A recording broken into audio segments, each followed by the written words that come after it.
Welcome to the Somehow Together podcast, where we explore faith, connection, and everything that holds us together. I'm Miranda. And I'm Erica.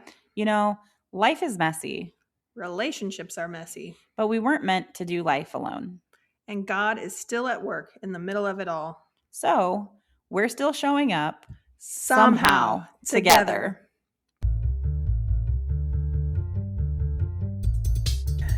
Welcome to Somehow Together podcast, episode 3, Things We Wish We Knew Earlier. In this episode, Erica and I are going to dive into things about life, things that we wish we would have known earlier or been exposed to earlier that we just didn't know. And so if you have ever asked yourself, I wish I would have known then what I know now, then this might be the episode for you. So hang in there, hang out with us as we kind of dive into things we wish we knew. Okay, so Erica, as we start, I think this is probably the greatest because, well, we're not going to share our ages, but we're definitely not 20 anymore.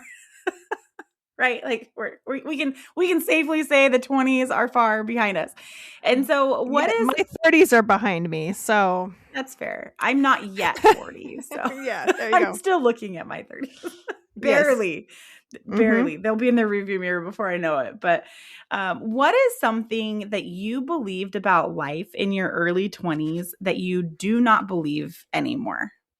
Well, one of the things I was told at one point was that you'd always have a car payment. So that's what I remember that interesting. you'll always have a car payment. You got to build up your credit. Some of those things. And I don't know what I think about the credit statement yet, but Jason and I paid off our last car 18 years ago, and we've always paid cash since. And so we've never had a car payment. And I feel like that's freed up a lot of financial space for us. You know, it's given us financial capacity to do a lot of really cool things over the years. And so I'm glad that's that awesome. We believed it at the beginning, kind of bought into that, but then we've definitely changed it and don't believe that anymore. That's awesome. What got you to shift your mindset around that idea of just kind of always having debt hanging over your head? Our last church did Financial Peace University, and we took that class, and and we decided that we didn't want to be in debt anymore and live in debt. And so, definitely shout out to Dave Ramsey. So one other thing I believed early in life was that I could convince my husband that my way of doing things was the right way. Yes. And now 20 years in, I'm like, I definitely don't believe that I could do that all the time anyway. Sometimes, but not all the time. So sometimes. Yeah. How about you? Have I ever told you about the time where I was convinced? Okay, I wasn't convinced. I knew that I knew how to change a diaper because I grew up around like small kids and early childhood education was my thing. And Nate had literally never changed a diaper in his life. And so when we brought Colton home from the hospital, Nate was doing the diaper changes and he's standing over the changing table. And I'm like, that's not how you change a diaper. You need to do it this way. I'm trying to tell him exactly how to change a diaper. And he did not very much appreciate that. And so that was the moment I think that I realized that he would not always do things the way that I wanted them to be done. Yes. So, whatever. It happens.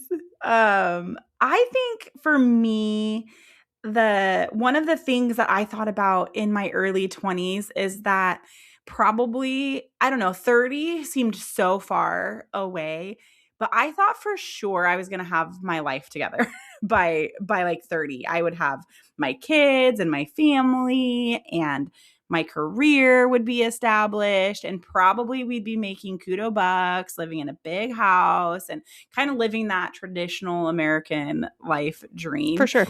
Because time just flowed different in our 20s. Everything seemed so far away and older people seemed really old instead of just a little bit older than you. And yeah, I think that was an eye-opening moment as I've gotten older and am approaching my 40s, is that we are constantly on this journey of life, and things shift and they change so quickly and so fast. And what once felt like forever ago is like a blink of an eye sometimes. For And I sure. know you know this because you're like Olivia, your daughter, she's like Uh-huh.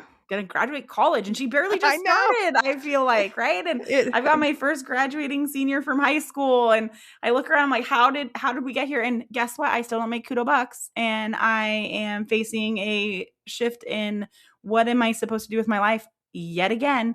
And yeah, we don't have it all together, and we're not I know. even 30 anymore. I know. The other thing I think when I was in my early 20s was, and maybe it carried through my 30s, I don't know, was that if I worked hard enough and I Mm, organized things enough and I planned enough, that mhm, somehow I was going to be able to avoid struggle or mm, pain mhm. or conflict, Yeah. all the hard things that come with life. Yeah. I thought that somehow by working really hard I was going to be able to control that and minimize that, and Mhm, maybe I mhm. minimized some parts of it, but you could definitely cannot out plan and out organize life, life struggles. And so No. it doesn't work. And so Yeah. learning to accept that has brought a lot of freedom, but Yeah, it took well, me a long time. yeah, because we want to feel like we're in control of Hmm. things, and the harder we work for that control, sometimes the more it feels like things are out of control. And then you work harder and harder and harder for that control, and it doesn't ever work out Doesn't the pan way out. we hope Yeah. it does. Yeah. So, okay, so like looking over, I guess, whatever you would consider your younger years, I'm not going to define those for you.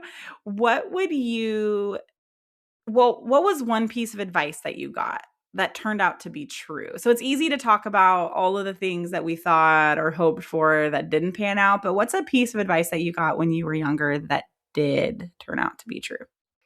I remember my dad always said that if it's too good to be true, it probably is. And Yes. over the years, I know that to be true because I remember buying like diet pills that I saw on a commercial, or Mhm. this, I remember it was tag away, like it was this stuff you're supposed to be able to put on skin tags and it's supposed to make them fall off so you didn't have to get them cut off. Anyway, and I'm like, "Oh, that looks magical. That would be great." And, it you spend the money on it and they actually don't work. And so I learned that if it sounds too good to be true, it probably is. Probably is. Yes. Yeah. How long in trying those things, how long did it take for you to realize that they weren't gonna work? I don't think it took very long. I don't know. I don't know how long I stuck with the tag away or the diet pills, but neither were magical. So Yeah. yeah. Yeah. That But is so enticing though, right? Like, yeah. just take this and Yeah. all your problems disappear. We want an easy solution, right? We always So do. much so. Yeah. Yeah. No, for Yeah. real though, I remember I was watching another therapist talk to a family, and he talked about the whole fake it till you make it kind of concept. And he Mhm. talked about it in terms of gratitude, teaching a child gratitude. And you teach a child to say thank you, but it doesn't mean, especially like when they're toddlers, right? You teach them to say thank you, but it doesn't mean they're actually grateful. They don't always know Mhm. how to have gratitude, but you Mhm. teach them these things that seem basic, but it teaches them to eventually embrace the value Mhm. that you are wanting them to live out. And so I've thought about that a lot over the years, and I'm like, Mhm. it's kind of true. And I'm like, the fake it till you make it thing is kind of just practice. And so Mm. instead of like Mhm. thinking of it as being false or being fake, I'm like, no, it's like we just do things out of practice. And I think of like Mhm. putting myself out in like relationship scenarios and stuff. Yeah. Like Yeah. it's not always I don't always feel confident, but I'm gonna Mhm. fake confidence. I'm gonna practice confidence, and Yeah. eventually you kind of start to feel more confident in those situations. And so I think it's a something I heard and it's actually worked out. How Yeah. about you? Can you think of That's one? that's great. Yeah. I don't.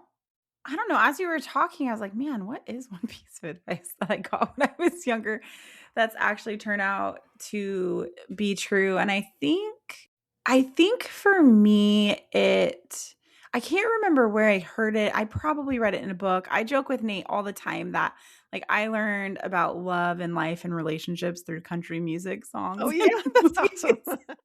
Mhm, Because growing up, that just wasn't something that adults focused on with us as kids. And you can attest to that. I mean, you're even a little bit older than I mhm, am. And it takes intentionality, like you mhm. said, with that mindset to Yeah, raise our kids to embrace something that is hard and challenging and different. And I just don't think that we were raised in this emotionally aware culture. And so there were things that we were never taught. And so I think for me, part of it was I think I also came out of a different religious background, and yet something that I learned from that I have carried with me is that kindness really does matter. mhm. And so I don't know that it was like an explicit, like, always be kind to people.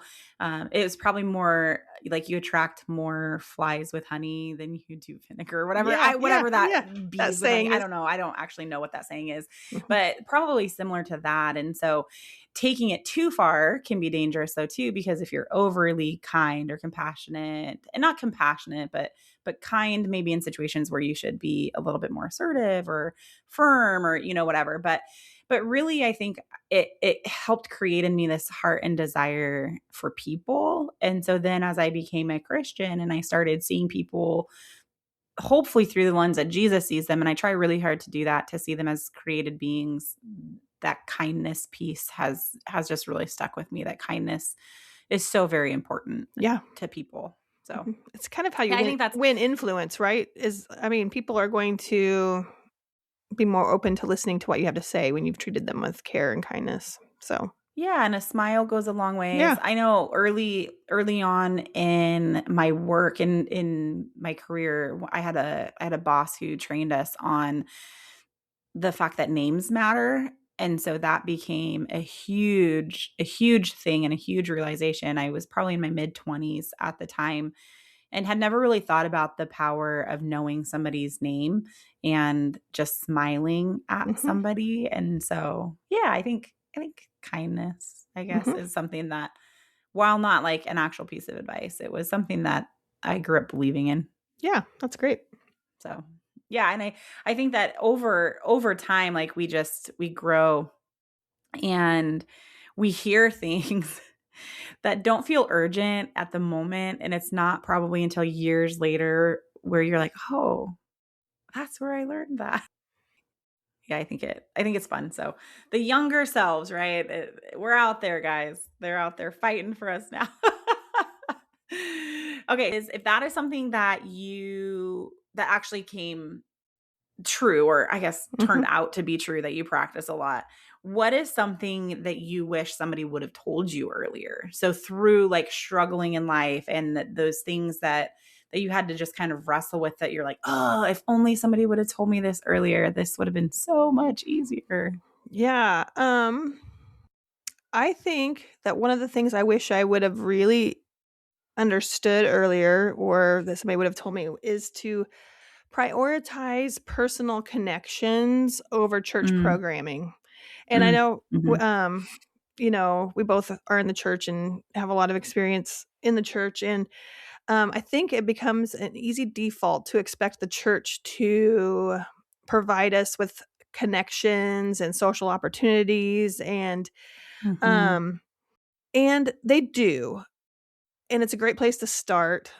Yeah. But I think that the best discipleship happens in personal connection and relationships. Mhm. Um, the best friendships are formed when you spend time with people outside of church programming. Mhm. And so and I think Jesus did it. He modeled it for us. Mhm. He got personal. He talked to the crowds, but he also spent personal time with smaller crowds. His group, his Yeah. crew. And I'm just like, Yeah. I feel like I spent a lot of time focused on church programming for a lot of years, and and there's nothing wrong with that. It's good and it's necessary. So No. I'm Well, and the institution breeds it, right? Because oh yeah, they talk about like what's the numbers, yeah, and so you get so focused on the program and getting people there that sometimes the relationship piece falls hmm to the wayside. yeah, yeah, and Honestly. run out of time and energy to do those things that are actually really important. And so Hmm. I wish I would have grasped that earlier. I think. Do you think that's something that you're still working on and learning, or do you think that you've really started to embrace that in the season that you're in now? Well, it's funny because I remember like God kind of revealing that to me like Mm. 12 years ago, maybe when we were still in Mhm. Missouri, like you should be prioritizing people over programs, and how easy it is to fall back into like w- spending a lot of effort and energy Yeah. on helping make the Yeah. church a great place for everyone else, you know, Yeah. and so then over the years I've kind of slowly had to learn this process over and over again, usually from Mhm. like getting tired and burning myself out, or you know, and so I do feel like For sure. I keep falling back into that trap of programming over people, and so I'm like, I want to keep learning. I'm striving. Yeah. So I guess I am still learning how to do that. Do you think looking at I'll just use maybe I shouldn't, but I will anyway. Like our church, our congregation, because we are in the same church, in the same Sure. congregation. Do you think that's a hard concept for our people to understand and grasp even today? Or do you think that the culture around relationships and what the church provides is already shifting that direction? I think it's hard for everyone to grasp. I think that our Mhm. culture does not lend to personal connection. We all stay busy, even outside of the church, right? We stay busy with sports teams and Mhm. clubs and work, and we make friends and connections with people that are around us in those places, Yeah. but don't know how to take it beyond a programmed oriented relationship. I think people struggle with it. Yeah. I think we all do. Yeah. And so I think that it's also more comfortable. It's Mm. like you show Mhm. up to a church function, somebody else has planned the event, somebody else is telling us what to do next. Yep. Here's the question that you're going to talk about with your table, you know, kind of like Yeah. situation. Icebreakers. Yes, icebreaker. And so it's more comfortable. And so those of us that struggle a little bit more with connecting with people, or social worry or anxiety or Mhm. self-consciousness or whatever it is, have a hard time risking, you know, the risking ourselves, I don't know, our image or Well, it's the whatever we're risking. vulnerability, Yeah, right? yeah. It, Like you have to to be in relationship with people, you have to be vulnerable and willing to expose parts of yourself that we tend to keep hidden from others out of our own insecurities and own yeah. fears and own shames, hmm and So I think it's a you hard can't do that when you're concept. in a relationship. Yeah, Yeah. still to grasp. And so, Yeah. like I said, nothing wrong with church programming. No. I mean, can draw people that struggle socially, and we don't want to just Mm. fill our churches up with people that are only struggling, like Mhm. that are like have a really hard time with social interaction, if that makes sense. We want churches to be full of healthy people. We want churches to be able to reach all people. So, Yeah, well, and sometimes when you have an imbalance in health and unhealth, it makes it hard to know who best to serve and in the best ways possible. And so that's why you need a balance of healthy people so that they can help pour into those who may be struggling, whatever that looks like for yeah. them. And so when you fill it where everybody's always struggling all at the same time, it makes it harder to have people to journey alongside of them who are a little bit outside of those struggle points. So, Yeah. yeah. Yeah. I think something that I wish somebody would have told me earlier is that in a marriage, your spouse can't be your Oh, everything. that's a good one. I've had to learn that. Mhm. Yeah. Yeah. I don't again, I don't know where I grew up with that idea. Maybe it was the country music and movies.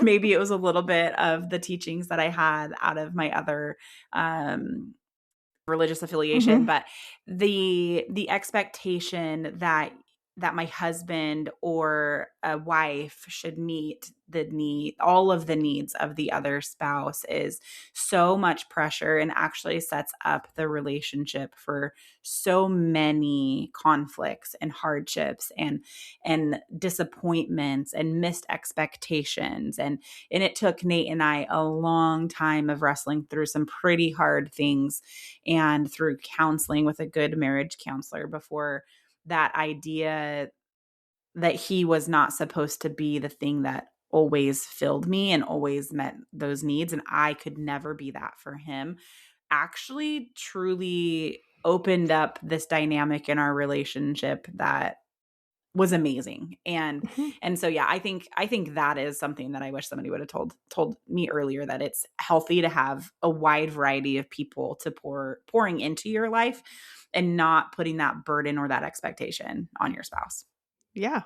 We watched those movies was it Jerry Maguire, "You complete me." Oh, Kinda like, yes, that's the line, yes. and it's like, it's so false, right? When we're 20, it Yeah. sounds so good Sounds though. it's so romantic, but it's so, uh, impossible to achieve you Mhm. you will never find that in one person.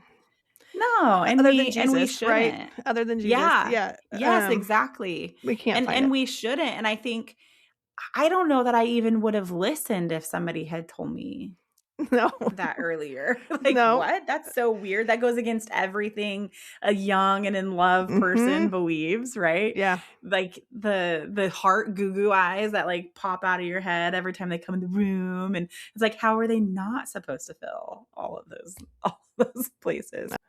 Okay. I was thinking back to like when my grandma found out that Nate and I were engaged. And we'd been dating for about a year and a half when we got engaged. And my grandma's like, "Well, what's the big deal? Like, why are you rushing things? Blah, blah, blah, blah, blah." She's like, "Don't you want to travel? Don't you want to do all these things?" And, when you're 20 years old, so it's like, well, he's going to travel with me and we're going to do all these things together because it's so much better to do it, together. And so, and not saying that my grandma was wrong or right. It's just when we're in that haze of new love and excitement about the future, it's hard to listen to the people who may or may not be speaking wisdom It's true. into your life. So, It's true. yeah, what W was another one for you? One of the other things I think about this regularly is, I wish somebody would have told me that it was okay for me to be a pastor. And Oh, so yes. I was Mhm. a young adult, I mean, I wasn't even a young adult, I was a young teenager who had this passion for ministry, passion for the church, and I felt like God was calling me to something in my life, Mhm. but I had never seen females on the stage other Yep. than, in worship and, um, as the pastor's wife. So I assumed Mhm. because God was calling me to something that it was to be a pastor's wife, and I did just because I Yeah. thought that's the only thing I could do.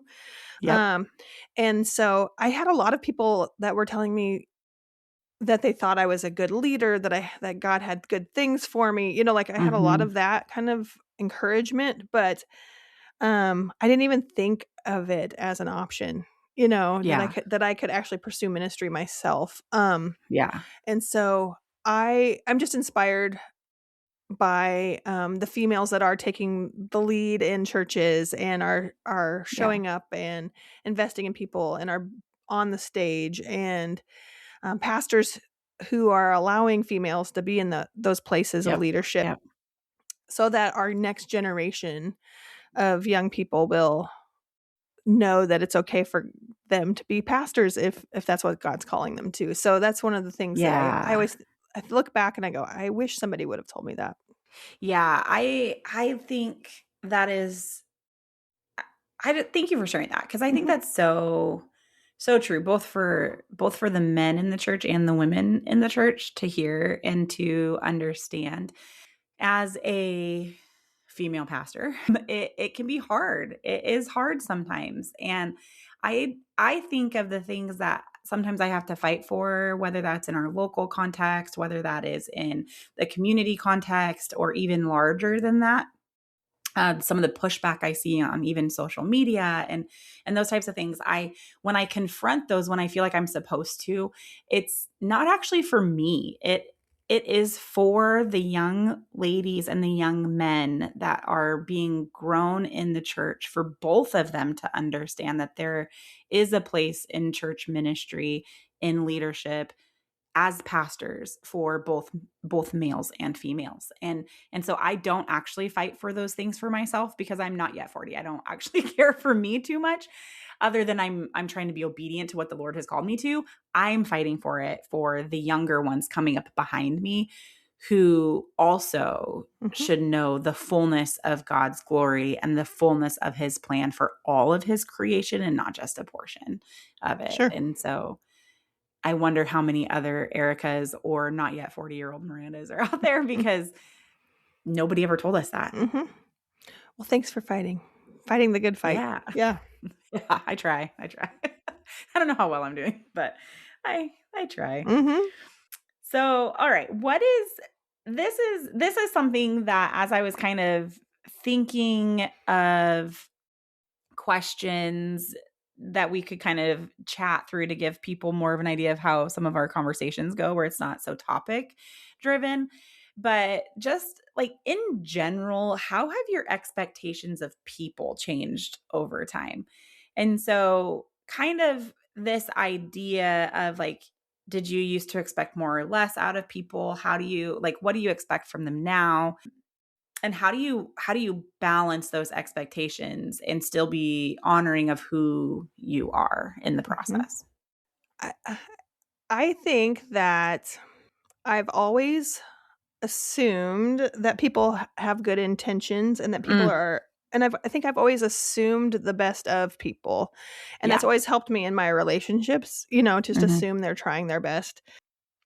But I also think that all humans are in need of grace and have room for growth, right? And I've had to kind of learn to expect that pain and disappointment is going to come with almost all relationships, and in all environments, church, personal connection, home, all of it. Mhm. People are human, and instead of really resisting that and fighting that, or expecting that people are perfect, or Yeah. not going to hurt me, I think I've started to embrace that humanity Mm. leaves us with this need for Jesus's grace, and so we appreciate his grace more when we can accept Mhm. this, that we all have flaws, and that Jesus is at work in our lives, and that we can grow and change because he's involved. I don't know if that's a clear line of thought, but it's like Yeah. I Yeah. assume people are trying their best, Yeah. and that helps. But they're also flawed, and they're going to make mistakes. And so when we can Yeah. assume that, we can assume that Jesus has room to work in their life. And so I don't Yeah. know. I I trust think those people better. Yeah, I love what you said there, because it reminds me that at least for me, that healthy relationships really do live somewhere between like grace and boundaries. Like we have to Mhm, have so much grace with people, mhm, and at the same time we also get to have boundaries with people so that our relationships are as healthy as possible. And I will not get on a boundary soapbox. I promise you that is not what this is about. But that was a huge part of my story. Is I was I am a recovering people pleaser. And so I would let people walk all over me for the longest time, and assume or think that those relationships were healthy and good, because well, they're asking me for help, or they're asking me to do these things, and I just couldn't say no ever. And so and I would get hurt over and over and over and over again. And so I still get hurt, but it's a different kind of hurt, yeah. if that makes sense, Mhm, with boundaries in place. And so I don't know. I just think, yeah, the healthy relationships live kind of between that grace that exists, because we have to with everybody. mhm, I mean, I get so I don't like labels of mhm. people. I think it dehumanizes them, and so I get super frustrated when people label other people. And so, but this is a story I share a lot with others, and Nate knows that, so I'm gonna share it anyway. So he would like get frustrated. We won't call it road rage because I think that is its own category, but he would get road frustrated when he's driving. And when he'd get cut off or somebody would do something unsafe or whatever, he'd be like, "Oh, what an idiot." And I would I wouldn't lose my mind, but I would always be like, "You don't even know what's going on in their life right now." Because it just made me so mad that like that grace piece was missing. Like Mhm. even on the road, we don't know what people are going through. We don't know what their stories are.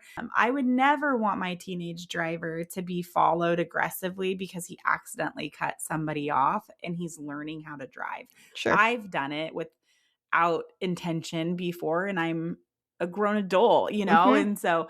and so that grace that we give to each other, I think even starts in the moments where nobody even sees it. Yeah, that's great.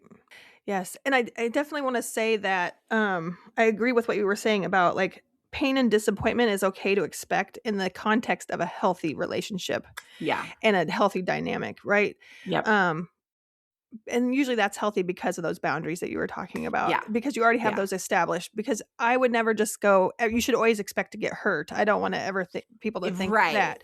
Right. You never Boundaries might have to be another yeah, another topic we topic. come back to. But Yeah. yes, but I do think that, within the context of, like, healthy dynamics that people are going to disappoint you sometimes. They're going For sure. maybe say something that's insensitive.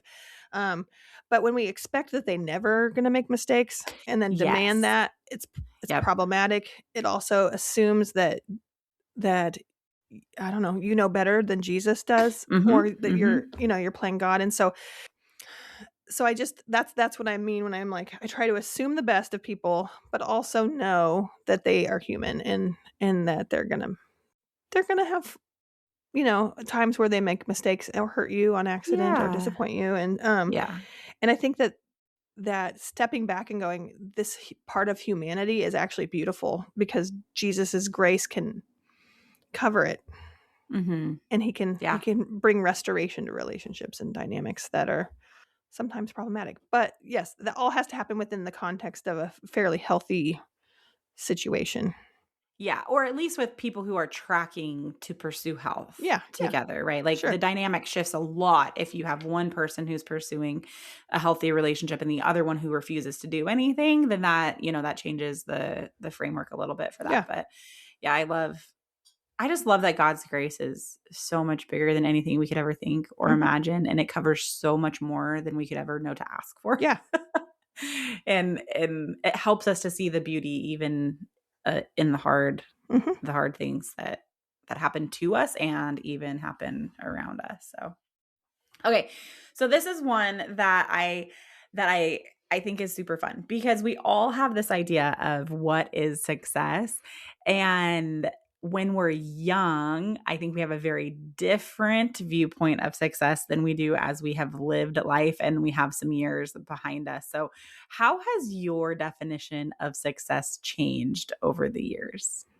All right. Well, I think that God is still working on refining this in me, but I have gone from this vision of success being influence honest, like thinking I have influence from a stage, like success is like having a microphone, being on a stage in front of a crowd. Like, I don't know. I always had that picture as a young adult. Like, that's Mhm. what success will be, like when I can be that. Yeah. Yeah. And, um, and God's really been working in my heart. We took our church does a unique class, and Mhm. where we start to define our life's purpose, and we come up with 2 words of what that looks like, Yeah. your life purpose or your life calling in 2 words, and mine was safe harbor, and that has nothing to do with being on a platform. That has everything to do with connection with people and building relationships, and so now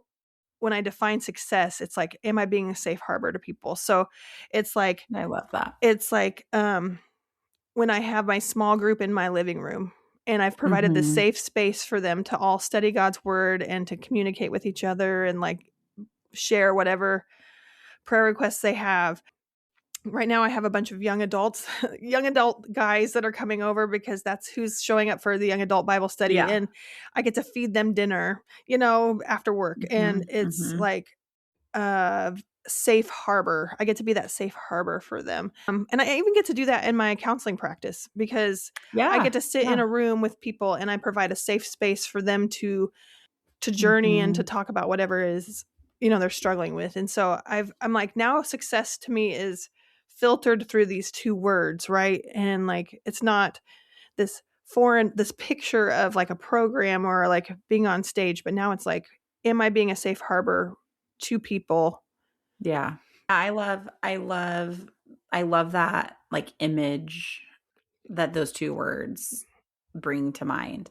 And I think that, and correct me if I'm wrong, I don't wanna speak for you, Mhm. but some of that shift happened when it went from an external viewpoint of success to an internal viewpoint Yeah. It of was like, success, right? Like, here's what am what I? the world thinks is Yes. cool, and Yep. this is what I think um the world would define as success versus like Yeah. now this is what God's laid on my heart, and I view everything now. I Mhm. try to view everything now through like that vision or that mission that God's given me on a personal level. Yeah, Yeah. internal. Mhm. Yeah. Yeah, for sure. I think that for when I was younger and I thought of success, I kind of said it earlier, like you think of like the income that you have and the house that you're going to live in and Yeah. Yeah. the perfect husband, the perfect kids, the 2.5. I don't I don't know, I don't even know how you get 2.5. But the white picket fence and the dog, like the quintessential American dream. And I remember early on when I was working in early childhood education, I was I was a really good teacher and I loved my classroom. I love my students. I loved pouring into these little hearts and little minds. And I wanted to be a safe, because I did not necessarily have that all the time Mhm. growing up, the safe place when I was young. And so I wanted to be able to provide that for my students. And it hit me one time as I was journaling, and the Lord showed me that what I'm doing for 10, if I pour into leaders, I can now multiply and do that for so many more, because I could teach other teachers Mhm. to cultivate safe spaces for kids. And that's really how like that career kind of blew out into understanding that influence piece that you were talking about, Mhm. but not on like this mass scale. I was never going to be this nationally known teacher trainer, Yeah. whatever. It was just to impact the school that I was in at the time. And so, and even now I think about that when I'm planning ministries and I'm doing work with people. It's even if one life is changed or impacted, or even if one person comes to see Jesus differently than they did when they walked out of my office, or whatever that looks like even if it's just one person, it's worth it to me to invest in their lives and to invest in their stories and their histories and to journey together with people to whatever capacity the Lord asks me to. Even if one person is changed by him through Yeah. that, then for me that is worth it. And that does not come with a big paycheck or a giant house or 2.5 kids who are perfect and never make Nope. mistakes. It doesn't. But it's that external to internal perspective and shift. When we start defining success outside of material possessions, it opens up this door for freedom to step into spaces that we probably never would have. Yeah. I agree. And that's Yeah. why we're doing And this it is hard. podcast, right? Yes, I know. I was going to say it's hard because here we are Yep. trying to start a podcast. We're like, what's a successful podcast look like? Yeah. Right. But just like, I mean, honestly, our listeners will be listening to this a few weeks after we record it. Mhm. But even this morning, before we recorded it, we talked about what does successful podcast look like, and how did you define that? I can't Because I even loved remember. it. What So did I say? What did I say? you said that a successful podcast for you Oh, is yeah. that your heart is changed Mhm. by what we do here. Mhm. And I love that, because it was not about the listeners. I mean, I said I hope that other people Yeah. Well, that's true. Me too. which Yeah. is Uh-huh. fair Uh-huh. too, because Yeah. it's Mhm. it's hearts and minds that we're wanting to have shifted and changed. But for you, it wasn't about anything other than what God would do in you. Yeah. And I appreciated that and loved it. And such a different perspective of even a successful podcast where we're like, get 1 million listeners. Yeah. Now smash those likes. Is that what I don't even know if Yeah. that's what Like people and say. subscribe. Yeah, Right. yes. If you like what you heard today. Yeah. Love it. I don't know. All right. I think for one of our last questions before we wrap this episode up is, have you ever had to unlearn something about God? I think again, we journey through life learning these things along the way, whether they're implicitly or explicitly told to us. We pick up things from people we look at. We pick up things that we watch and we listen to. And I think we unintentionally learn things about God that we probably were never meant to take on for ourselves. And so, is there something that you've ever had to unlearn about God? Yes, and it's been a journey, but I remember thinking, even as a young, I don't know, as a teenager probably, that as long as I made good choices and Mm, I didn't do things that yes. were across a certain line of sin, like I made pretty good choices. I thought as long as I made those good choices, that then my life would be full of blessing Yeah. and that good things would happen to me. Like Yep. I was equating that God blesses those who make good choices Mm-hmm. versus Mm-hmm. those that I saw, doing things that were not very good or sinning. Yeah. They Yeah. seem to be struggling. And so in my head, I made this equation that life is good and easy as long as I'm Mm-hmm. doing what God wants. Yeah. And then my parents got divorced, and my parents went through a whole lot of hardship. We all had heartbreak in the middle of that. And I Yeah. realized I didn't really do anything to deserve that kind of pain.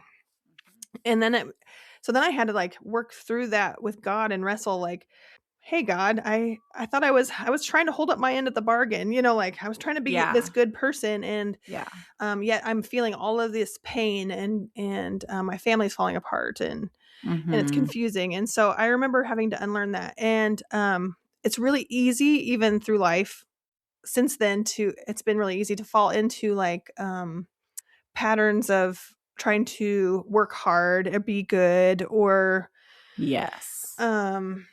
act a certain way in hopes that blessing follows, right? Or the good follows. And it kind of does sometimes, you make good Mm-hmm. choices, God tends to bless you, and there's less chaos when you're making good choices. Right. But it doesn't Right. always work out that way. Life is No. painful, and people in our lives make bad choices, and we can be following God, and the person Yeah. that we're closest to could decide to make a choice that impacts your life. It's just Yeah.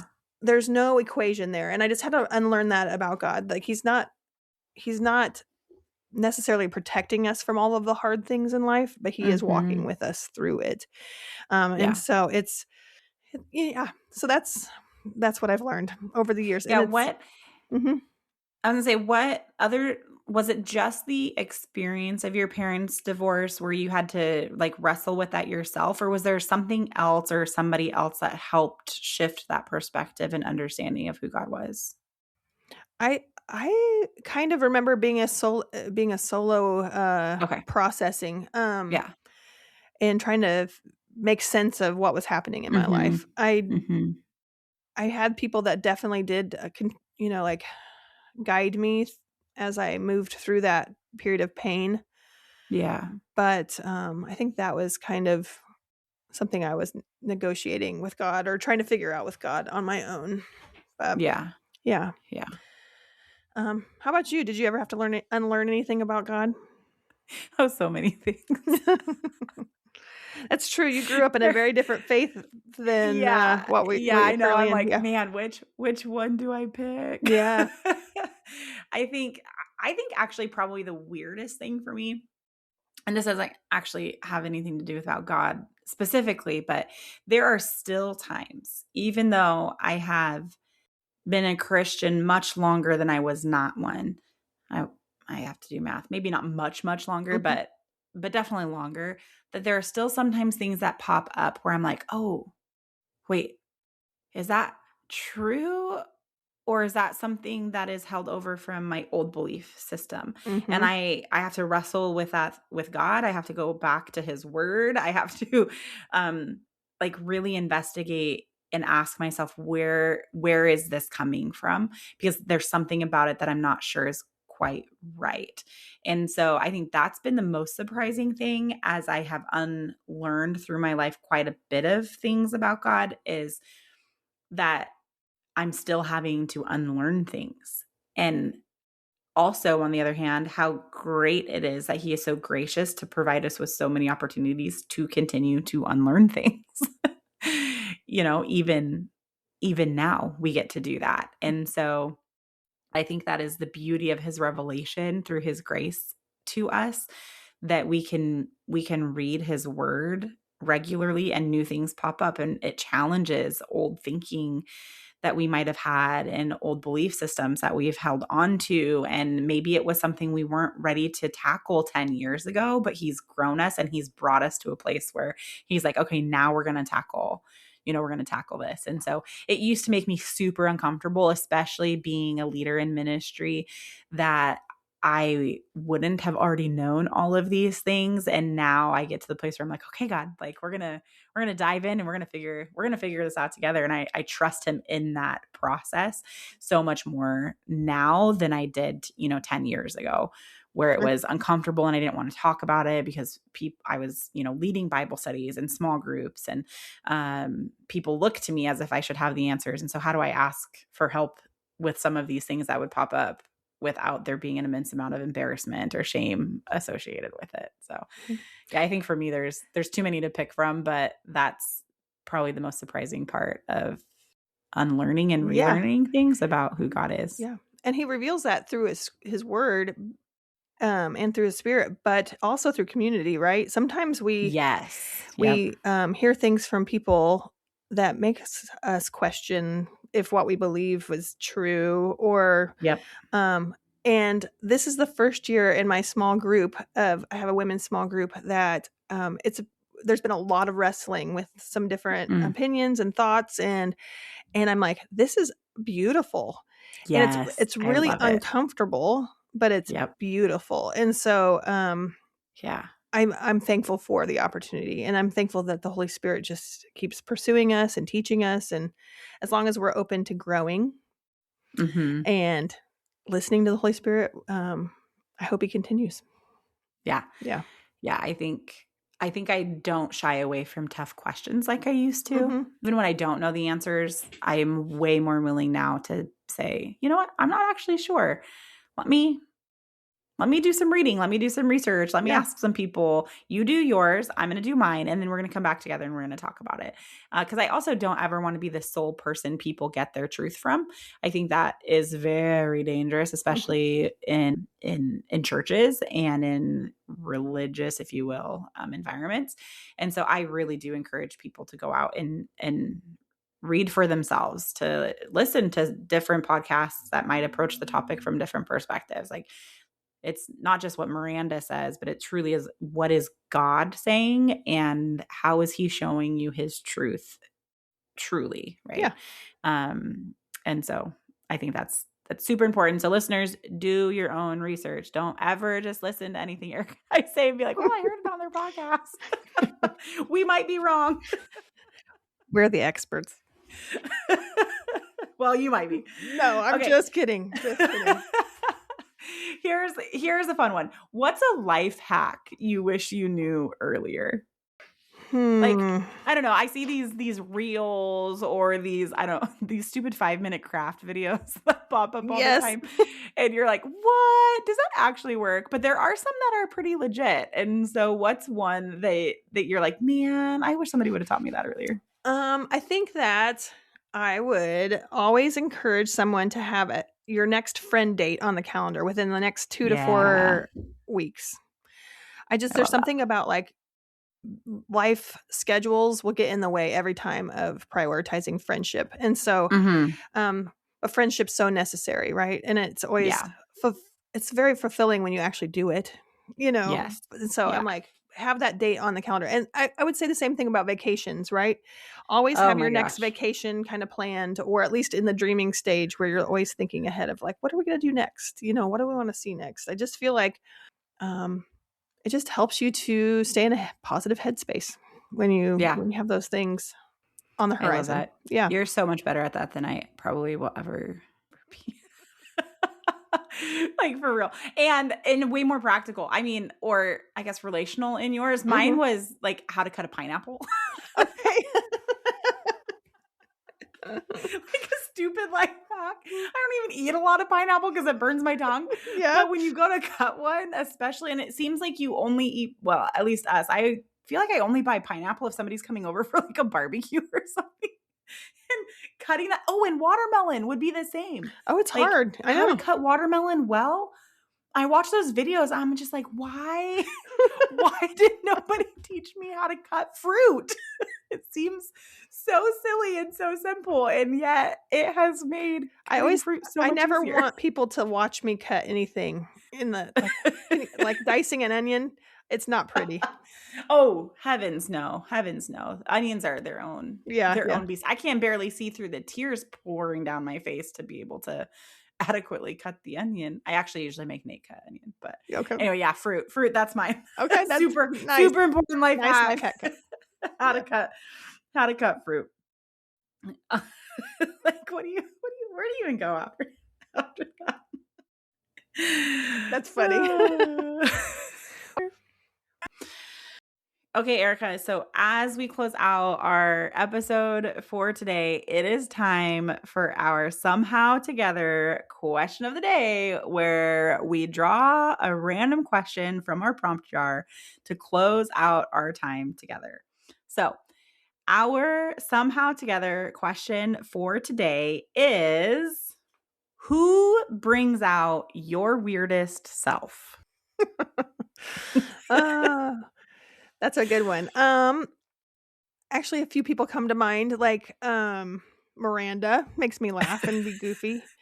My sister is probably the one that we act silly and laugh a lot. We send funny memes to each other and videos all the time. And so Yeah. I'm probably my weirdest self. But also my kids, I will do weird dances and Mm-hmm. things to like Mm-hmm. get them to laugh. Or my son likes to pretend like I'm not cool. Yeah. Or You are or cool. like that I know. Or like that he doesn't need to talk to me or whatever, and so I'll do funny things as I walk into his room to try to get his attention. Yeah. So I'm probably him. How about you? I love that. Right now I would have to say a couple. So my sisters are one of them. There I have multiple sisters, and each one brings out a different weird or random side of me. I think right now though, one of the things that brings out my most weirdest self is the Savannah banana.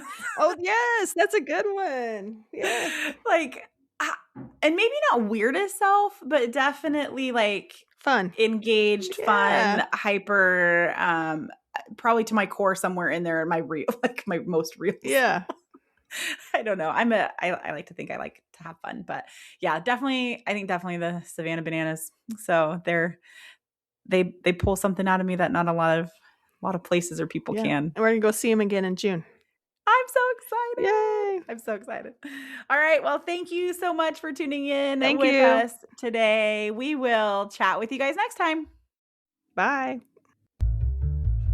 Thanks for spending time with us today. If this conversation resonated with you, please share it with someone you want to help feel a little less alone. And as you go into your week, ask yourself, where in my life do I need togetherness right now? And until next time, we are somehow together.